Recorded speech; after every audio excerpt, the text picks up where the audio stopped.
sacrifice, for your service to this great nation. It's our solemn obligation in the Congress to take care of veterans when they come home, for active duty when they come home, to make sure they have jobs, to make sure they have adequate health care, and to make sure, as we pass into the GI Bill, which my father was the first to go to college in his family, to pass that GI Bill to provide education for all of our active duty service members returning home. I want to just say a few words about, on this day, I can't help but think about my favorite veteran, my father, who served in World War II, who flew on a B-17 in the war against Adolf Hitler, Nazi Germany. He flew in a flying fortress. They saved the world in that war. And to all the World War II veterans out there, let me express my heartfelt thank you to you.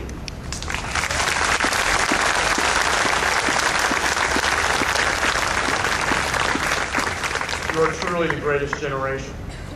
And to all those who served in Korea and Vietnam, you may not have gotten a ticker tape parade when you came home, but let me say to you, thank you for your service and welcome home to the United States.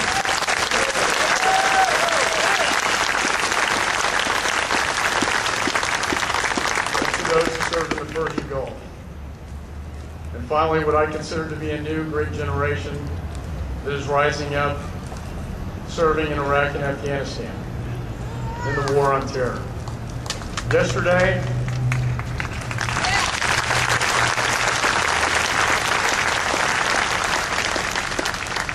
I attended the memorial service at Fort Hood as we honored the 13 soldiers who were killed in cold blood at the hands of a deranged individual, an individual that the President himself said that no religion could condone these acts of violence against innocents, an individual that will be investigated, Mr. Hassan, and an individual that will pay for his crime both here on earth and in the next world.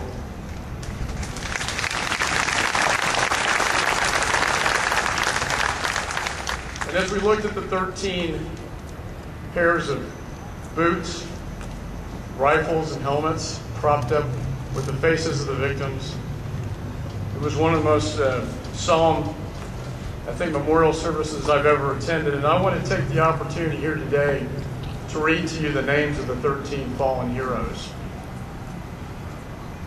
Chief Warrant Officer Michael Cahill, Michael Caravejo,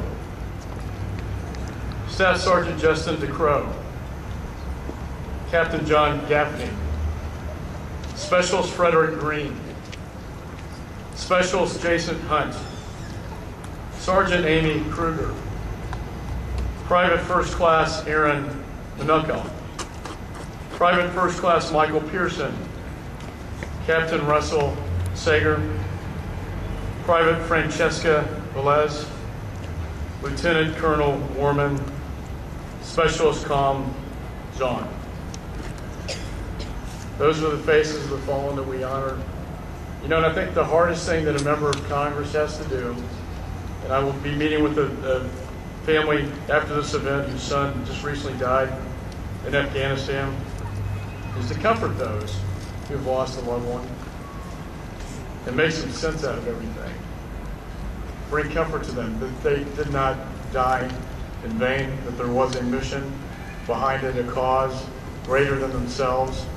And no one expressed that view, in my judgment, better than a president by the name of Abraham Lincoln when he spoke Gettysburg Address to the families and to the dead there who laid their dead on the battlefield. And he said, "It is for us the living to be dedicated here to the unfinished work which they who fought here have thus far so nobly advanced, that from these honored dead we may take increased devotion to that cause, for which they gave the last full measure of devotion. That we here highly resolve that these dead shall not have died in vain, that this nation under God shall have a new birth of freedom, and the government of the people, by the people, and for the people shall not perish from the earth. God bless Texas, and God bless America.